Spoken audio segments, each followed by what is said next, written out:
who opened the door that sealed 3,000 years of silence. The desert held its breath that morning as though the sands themselves feared what might awaken. Beyond the cliffs of the Valley of the Kings, the wind moved like a sigh across forgotten stone. Howard Carter stood before a wall of dust and myth, his lamp flickering against ancient plaster. His heart balanced between faith and blasphemy. He had chased whispers through endless sun and ruin, believing that beneath this ground slept eternity itself. Behind him, men waited, silent, sweating, reverent. When his chisel touched the sealed door, the air seemed to hum, a faint, distant vibration, as if time recognized his hand. The light wavered, and a fine trickle of sand slid from the crack. Someone whispered a prayer. Someone else whispered a curse. And from the darkness within, it almost felt as though something whispered back. When Carter returned at dusk, the air inside the narrow shaft felt alive, humming faintly as if the earth remembered every hand that had once shaped its corridors. He knelt before the plastered doorway again, the inscription barely visible under soot and dust.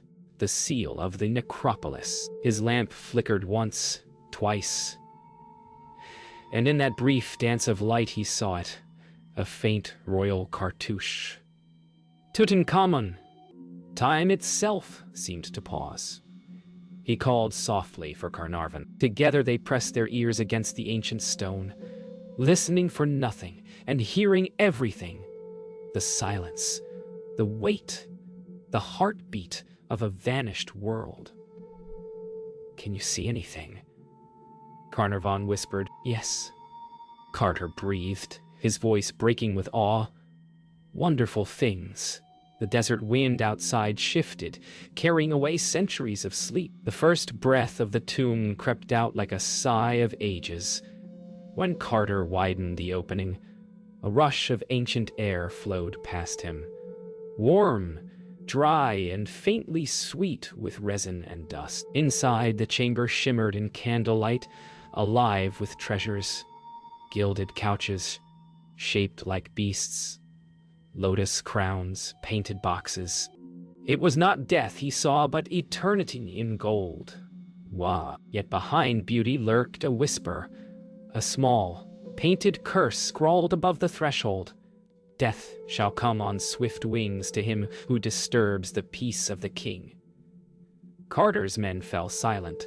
One crossed himself, another backed away. But Carter remained still, his eyes fixed on the gold mask of a boy king who had slept untouched for 3,000 years. He could not yet see the shadow that would follow them all. By morning, Cairo buzzed like a hive. News of the boy king's tomb rippled across continents faster than the desert wind itself. Reporters flooded Luxor, their notebooks trembling in the sun, while spiritualists whispered of dark omens carried on the breath of the dead. At the camp, Lady Evelyn poured tea with calm precision, pretending not to hear the fearful murmurs. Carnarvon smiled for the cameras, though his eyes were ringed with exhaustion. Every photograph captured a man both triumphant and haunted. The locals watched from a distance, whispering of ancient warnings, of gods who punish pride. And that night, when the lights flickered and a jackal howled from the ridge, even Carter felt it. The shiver of something unseen standing just behind his shoulder. Night settled heavy over the valley, pressing its silence deep into every tent and stone. Lord Carnarvon lay awake, staring at the lantern's flicker as it cast trembling shadows across his canvas ceiling. He thought of the inscription above the tomb's door, those words etched in warning rather than threat. His hand brushed his neck where a mosquito had bitten earlier that day, leaving a small stinging welt. Outside, the desert wind carried the distant cry of a jackal. The same cry, they said, that followed the death of a pharaoh. For a moment, Carnarvon almost believed it. He turned on his side, whispering a prayer he half remembered from childhood.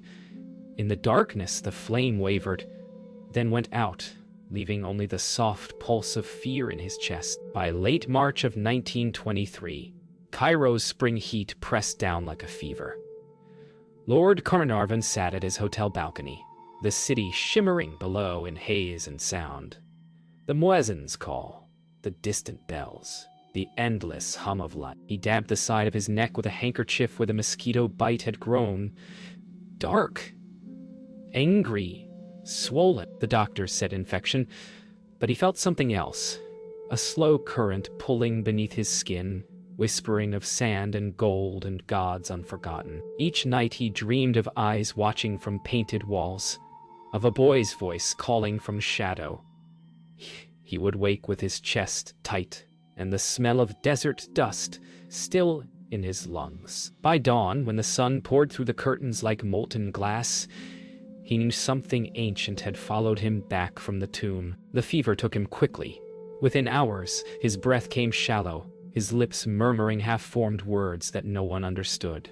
Lady Evelyn sat by his bed, her hand trembling as she pressed a cloth to his forehead. Carter stood near the window, silent, the night air drifting in from the Nile.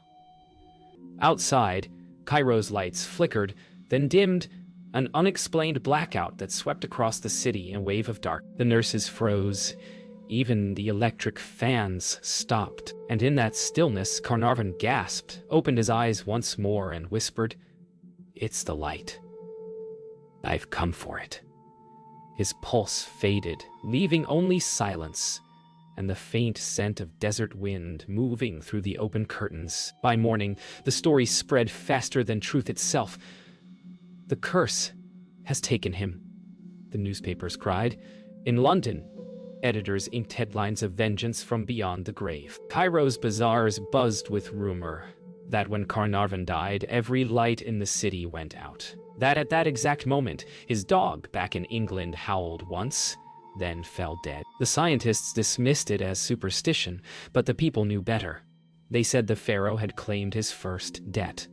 When Carter walked through the hotel corridors, whispers followed him like ghosts. Even his reflection in the mirror seemed to look away, unwilling to meet his gaze. Carter refused to speak of curses. Yet every night, as he walked alone through the museum storeroom, he could not ignore the feeling of being watched. The relics gleamed under the low lamps, statues with fixed eyes, the boy king's canopic chest, the amulets said to guard against eternity's hunger. He touched one once, tracing the lines of gold across its surface, and felt a pulse, faint and steady, beneath his fingertips. He stepped back, ashamed of his imagination. Still, when the lights flickered and the door behind him creaked open, he turned sharply, only to find the room empty, the air heavy with incense and fear. The world turned the tomb into a spectacle, but for Carter it became a haunting. The newspapers, the cameras, the gossiping crowds, all seemed to feed on the same hunger the desert once knew. One reporter, a young man from London named Philip Drew, watched Carter closely. He had seen the change. The way Carter's eyes lingered on empty air, how he avoided mirrors and sunlight alike. Drew wrote in his notebook, "If the curse is real, it kills not by hand, but by thought." The boy king had awakened something that moved quietly through men's dreams. In every corner of the dig site, in every echo of the past, something ancient watched, waiting for the next to fall. One by one they began to die. A messenger bitten by a cobra, an assistant who fell ill without cause, a photographer who collapsed days after developing the tomb's first images. Newspapers turned death into poetry, painting the curse as a living thing. Carter tried to keep records, times, causes, names, as if logic could contain fate. Yet every new obituary carried the same echo. They had entered where no living soul should tread. The Egyptian workers avoided the site, their prayers whispered before sunrise. Even the wind that once howled over the valley had grown still. In that stillness, the sand seemed to remember the names of the dead. At night, sleep came fractured.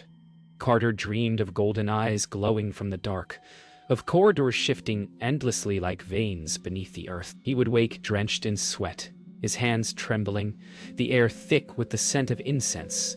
Once he swore he heard chanting, low, rhythmic, coming from beneath the floorboards of his tent. When he lifted the lantern, the sound vanished. He began to write letters to no one, to the pharaoh, to the gods, to himself. "Forgive my trespass." One read, the ink smeared by a shaking hand. The tomb, it seemed, had followed him into his own mind. In London, the press turned superstition into spectacle. The Times printed lists of the cursed dead, while tabloids filled pages with ghostly illustrations and wild theories. Seances were held in drawing rooms where mediums claimed to hear the Pharaoh's voice, whispering through the ether. Carter's letters were quoted out of context. His doubts turned to confessions. Every death, fever, accident, even old age, became another offering to the legend. The curse had escaped the tomb. It now lived in ink, rumor, and the fevered imagination of a world desperate to believe. Dr. Douglas Reed, the medical examiner assigned to Carnarvon's case, wrote that infection alone could not explain the speed of decay. He noted strange marks along the wound, and discoloration spreading like veins beneath the skin. Some whispered it was blood poisoning. Others, divine punishment. The doctor found himself sleepless, plagued by dreams of black sand and burning incense. His final report was never filed, only a note left on his desk. The body bore signs, not of disease, but of remembrance. 2 days later, his heart stopped during his evening rounds. The pen still rested between his fingers. By 1926, even the skeptics began to speak in hushed tones. The list of the dead had grown too long, their ends too strange. Yet the deeper mystery was not death. It was endurance. The boy king's face, gleaming and serene beneath its golden mask, remained untouched by time, while every man who uncovered him had withered. Carter, older now, stood once more before the sealed sarcophagus. The carvings no longer looked like symbols. They felt like eyes. "You will outlive us all," he murmured. His voice trembled, not with fear but with understanding, that some stories were never meant to end. In the hushed galleries of the Cairo Museum, the treasures of Tutankhamun gleamed beneath glass. Visitors stared with quiet awe, never noticing how the air around the artifacts felt warmer, heavier, as if breathing. A curator once said the gold had a pulse.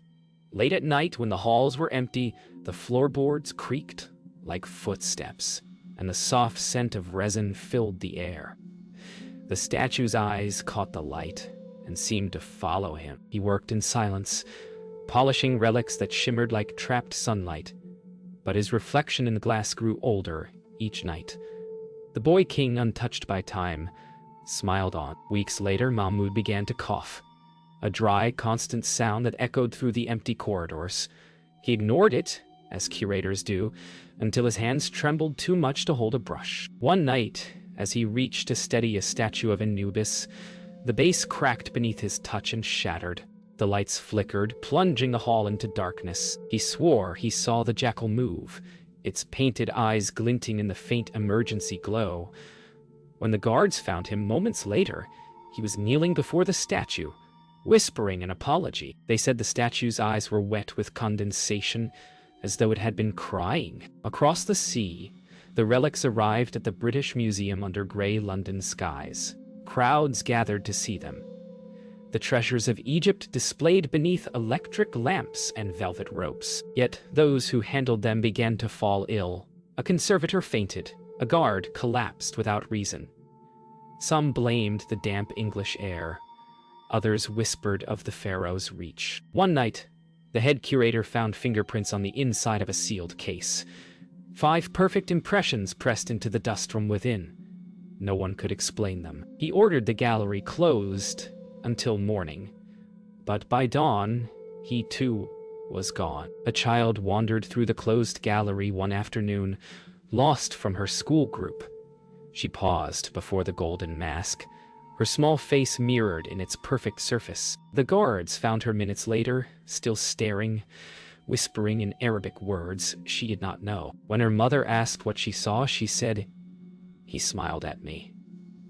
That night, she dreamed of sand beneath her feet, and a boy standing in the sun, holding out his hand. The next morning, she drew his face, not as the mask, but as a living child, eyes filled with light. It hung on her wall for years, the smile fading only when she forgot. Years passed, and curators came and went. The gold never tarnished. The air around the exhibits always held that faint warmth, that invisible hum. Visitors still paused a little too long before the boy's face, caught between awe and unease. One evening, as the museum closed, the janitor looked back from the doorway and saw something move. Just a glimmer, the brief illusion of breath inside the glass. He smiled softly and whispered, "Good night, little king." Behind him the lights dimmed, leaving only the golden mask gleaming in the dark, eternal and awake. Decades later, science returned to the tomb. Researchers in white coats and latex gloves collected samples from the ancient walls, searching for hidden killers, mold spores, bacteria, toxins. The theory was simple: nature, not gods, had taken revenge. Yet, as microscopes revealed strange fungal strands and unknown compounds, silence settled over the lab. These organisms had survived 3,000 years in perfect stillness, waiting for breath and warmth. One scientist whispered that the spores seemed almost sentient, awakening under light. Logic explained the deaths. Faith denied the coincidence. The curse, perhaps, was not a myth, only misunderstood biology. The more they studied, the deeper the mystery grew. Tests found no single toxin, no identifiable pathogen. The deaths had been scattered, irregular, unconnected, except by fear. Psychologists argued that belief itself was contagious, that men died because they believed they would. Yet, the data refused to close. Patterns emerged. Fevers within days of contact. Sudden collapses, shared nightmares. Science traced the edges of the myth, but never its heart. In the end, one conclusion remained unspoken. The curse was not a force against reason, but the shadow cast by wonder itself. Philip Drew, now old and gray, returned to Egypt to finish his story. The journalist who once mocked the curse had outlived nearly everyone he'd written about. He visited Carter's old tent site, now swallowed by sand, and whispered to the silence, "Was it you, or was it us?" He spoke to descendants of those who had been there. Workers, guides. Some smiled politely, others refused to speak. One old man, eyes clouded but bright, said softly, "The gods don't punish, they remind." Drew wrote the line down and stared at it for hours. It was the truest sentence he had ever written. In modern laboratories and lecture halls, the debate continued. Data slides flashed across screens, but none could explain why every test, every number, every theory seemed to circle back to the same quiet truth. Something in that tomb defied time. A historian pointed out that even the Pharaoh's name meant living image of a moon, as though he was never meant to die. The audience laughed nervously. Afterward, as the hall emptied, the historian lingered. The lights flickered once, and on the black projection screen, the faint outline of a boy's face appeared in the reflection. Serene, eternal, and smiling. Years later, Carter's private journals surfaced in an old London archive. The ink had faded, but his words trembled with humanity. "I do not fear the curse," he wrote, "for it was not wrath but warning." In another entry, he described a night alone in the tomb, hearing footsteps behind him, turning to find nothing but the echo of his own breath. "He was never meant to be found," he added. The journal ended abruptly there, the last page blank, except for one faint fingerprint pressed in dust. The curse had come full circle, not a punishment, but a promise to remember. Nearly a century after Carter's discovery, the valley stirred again. Modern scanners pierced the rock, searching for empty spaces where none should be. The machines hummed, reading echoes beneath the walls of Tutankhamun's tomb. Voids that breathed faintly, as if something slept behind them. Dr. Lila Nasser led the team, her gloved hand pressed against the stone, feeling the heartbeat of ages beneath her palm. "There's a chamber," she whispered. The workers fell silent. The desert wind rose suddenly, carrying fine dust through the air. For a fleeting moment, the temperature dropped, and every monitor flickered, as though the past had exhaled. The tomb, it seemed, had not finished its story. When they read the inscription again, the letters seemed clearer than before, as though awakened by touch. The old warning still remained.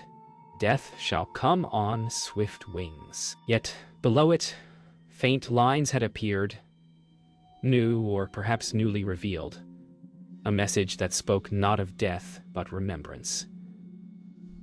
"He sleeps until the world forgets," Layla translated softly.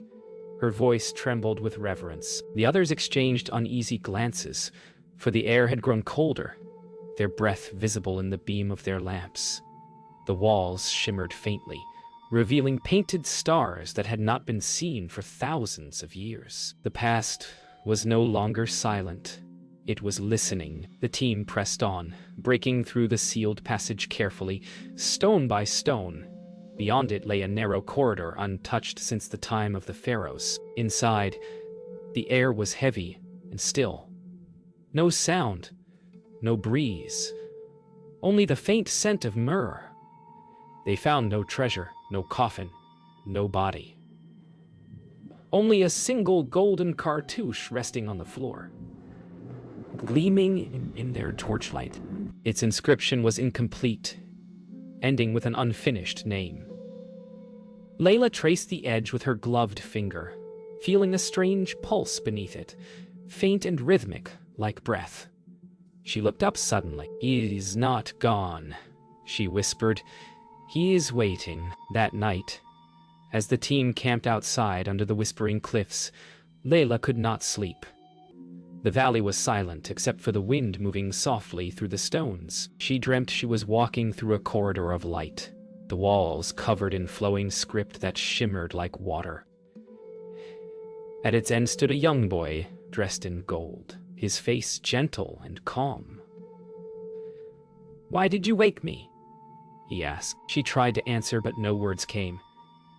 He reached out a hand, and when she touched it, she felt warmth, sorrow, and peace all at once. When she awoke, her palm still tingled, and in the dust beside her bedroll was the faint impression of a small golden feather. When morning came, the chamber was sealed again. Not by order, but by instinct. Layla left the valley in silence, her team following wordlessly behind. No reports were filed, no photographs released. Only she knew what she had seen, or dreamed. As their jeeps rolled away, a wind rose from the desert, covering the footprints within minutes. The tomb would rest once more, its secrets safe beneath the sand. Perhaps it was never meant to curse nor to warn, but to remind that time itself is a living thing, and memory never truly dies. Far behind them, beneath the stone, the air stirred once more, the sigh of a king at peace. At twilight, the Valley of the Kings glowed like a fading ember. The wind moved softly over the dunes, carrying voices only the stones could understand. "Doctor." Lila Nasa returned one last time, walking the same path Carter had taken a century before. The world had changed. Machines replaced shovels, data replaced faith, yet the desert remained untouched. She paused before the sealed tomb and bowed her head, whispering a prayer not of apology, but of gratitude. Beneath her feet, the sands felt warm, alive. In that moment, she realized the truth Carter had written but no one had read. The curse was not meant to kill. It was meant to protect what could never be replaced. Memory itself. In Cairo's museum, the golden mask rested beneath its glass case, its smile unchanged. Visitors moved quietly, unaware that the air around it held the soft hum of something ancient. A child pressed his hands to the glass, watching his reflection merge with the Pharaohs. For a brief heartbeat, the mask seemed alive, its gaze gentle, knowing, timeless. The child stepped back, whispering, "He's not sleeping. He's dreaming." Across the hall, the lights flickered once, then steadied as though the past had nodded in agreement. Time, like sand, does not end. It only moves.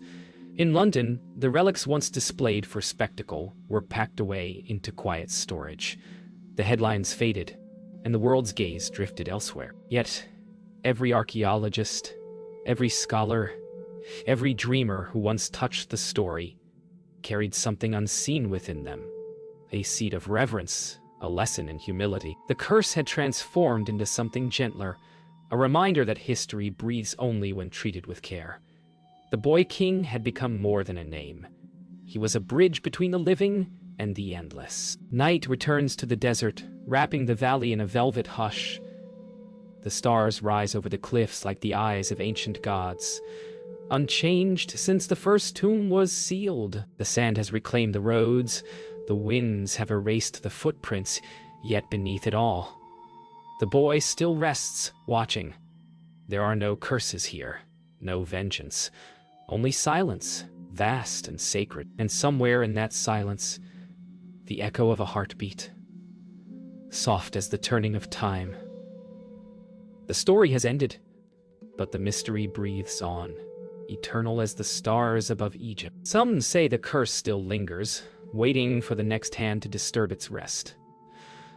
Others say it ended the moment it was understood. Perhaps both are true, for in the quiet between discovery and reverence lies the soul of every mystery. Not a warning, but a whisper. Remember me. The sands of Egypt will shift and settle, empires will fade, languages will die. Yet deep below, where light and silence meet, a boy king sleeps within his golden eternity. And above him, the stars keep watch, patient, eternal, and kind.